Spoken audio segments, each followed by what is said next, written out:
Hello, everybody. Welcome back to Living Stories with Debbie, the Bee Tree. And that's what we'll be reading today. The Bee Tree. Mary Ellen and her grandpa put on their coats and went outdoors. They walked down past the hollyhocks in the garden and found bees gathering pollen from the flowers. Her grandpa carefully trapped some in a glass jar, making sure not to hurt them. When he was sure that he had enough, he smiled and leaned close to Mary Ellen.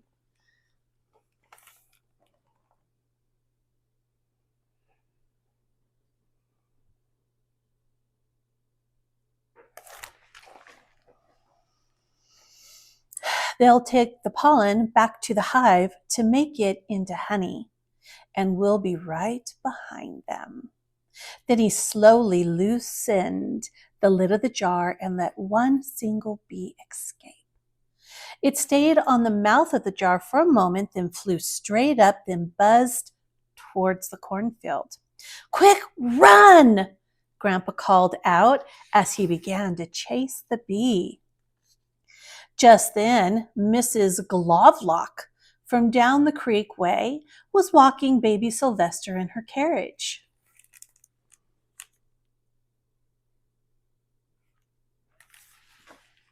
"We're off to find a bee tree today," Grandpa shouted. "Oh, I haven't done that since I was a girl," Mrs. Glovelock said excitingly. "May I come too?" Gramps motioned her to follow, and the three of them were off and running. Baby Sylvester laughed out loud as his carriage bumped and bounced through the corn rows. "Honk!" went a goose as it waddled on by.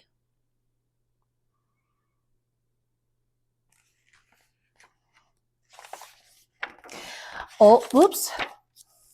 As they came from the cornfield and crossed Ditz Junction, Einar Thundervold came around the bend on his squeaky old bike. "Where are you all going in such a hurry?" he asked. "A bee tree," Mary Ellen puffed as the foursome scurried by. "Chasing a bee to its tree? This I would like to do also," he said as he stood up and pedaled faster. The wheels of his bike went tweedly, tweedly, tweedly, squeak. Their boots slapped the ground. The buggy pinched and swayed, and the goose honked as they ran after the bee. The bee swooped down, stopped, held in midair, then circled past them and headed straight for the St. Joe River.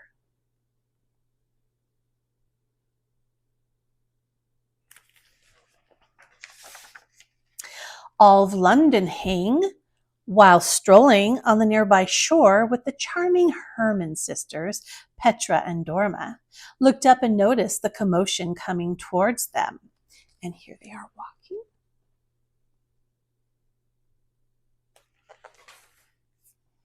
walking. "Where are you all going?" he called out. "To a bee tree, we are going."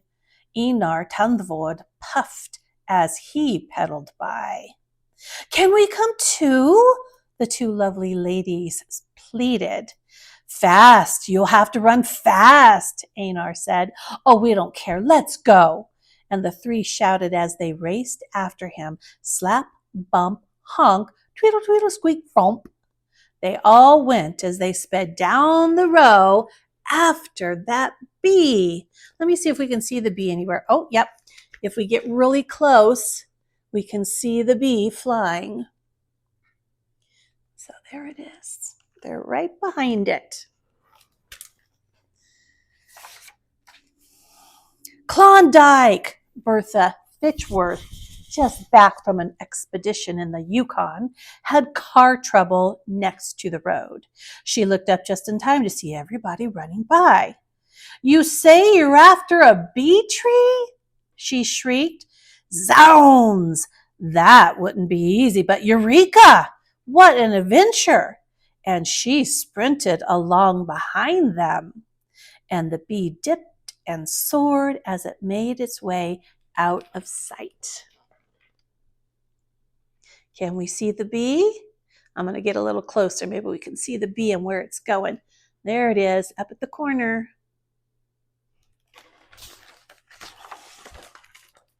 So, but Grandpa carefully let another out. So he let another bee out. And the chase was on again. The noisy, merry bunch galloped up over Bird Talk Fellow Ridge. Bird Talk Fellow Ridge. Okay. Only to run smack dab into Fiduciary Long Drop's herds of goats. And the goats bleated and they bucked as the people clamored through them.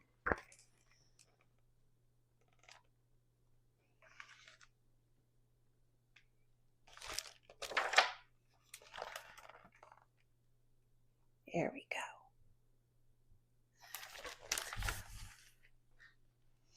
What ho! Fiduciary called out. You're gonna scare my goats! A bee tree! A voice called back. With that, Fiduciary tooted his flute, and he and his flock joined the chase. Bounding billies, this'll be great, and he set off in a dead run.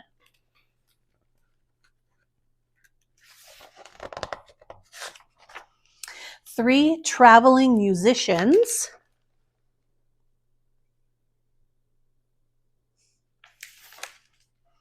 looked up just in time to see a thundering stampede of goats, buggies, people, and bikes coming straight for them.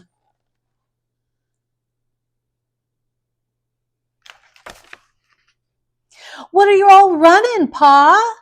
One of the boys asked his father. Oh, we're after a bee, Grandpa said, pointing to the small dot in the sky.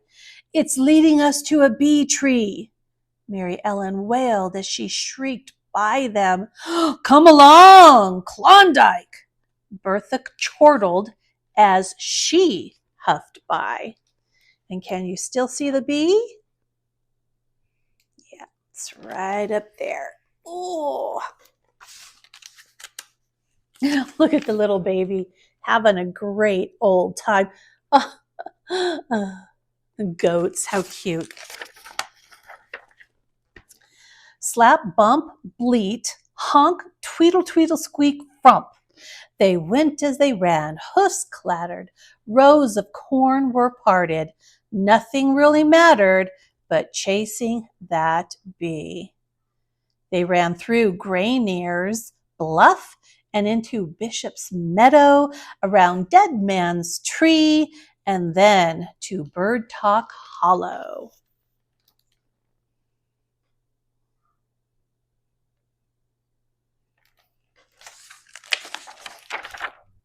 As they ran down the hollow, the bee took blinding speed and disappeared from their sight.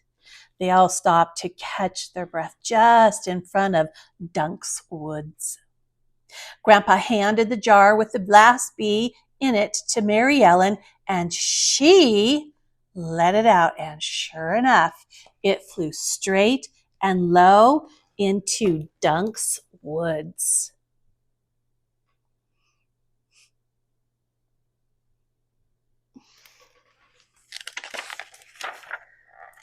It's the bee tree, Grandpa whispered.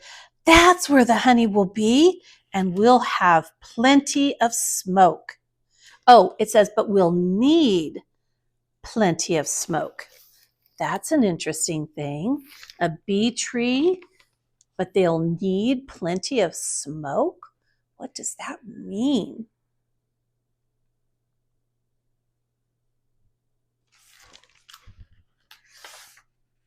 Everyone set about to build a smoke fire from twigs and damp leaves. And when the smoke had quieted the bees, Grandpa balanced on Enair's bicycle and reached into the tree. As he pulled out small pieces of honeycomb, he dropped them into some of baby Sylvester's spare, clean diapers that Klondike Bertha was holding.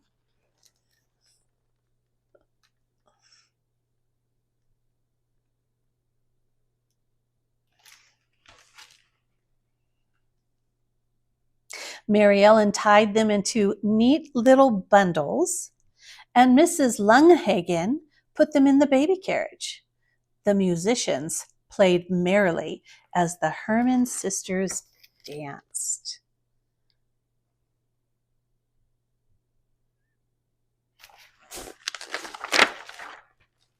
Grandpa invited everyone back to the house for baking powder biscuits. Ooh, that sounds good. Fresh brewed tea, and of course, honey. There was music, dancing, tall tales, and raucous laughter as they all buzzed about the sweet adventure of that day.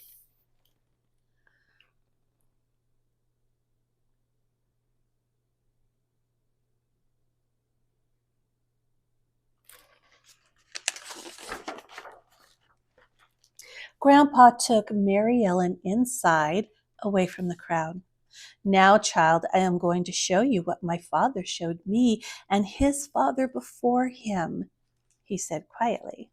He spooned the honey onto the cover of one of her books. Taste, he said almost in a whisper. Mary Ellen savored the honey on the book.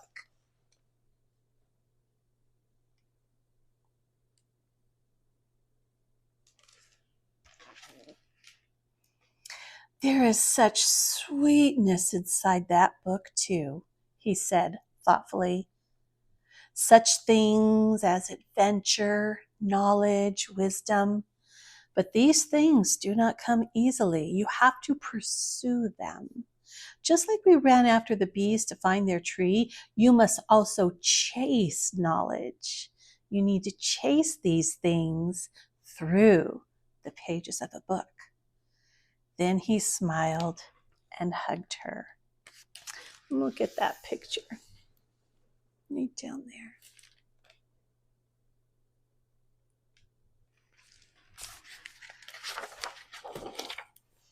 From that day on, Mary Ellen never again complained about her reading. She found it to be every bit as exciting as a wild chase through the Michigan countryside, and as sweet as the honey from a bee tree. That end. I hope you liked that story. On my channel, we have lots of stories for springtime, so I hope you'll go watch them. Bye.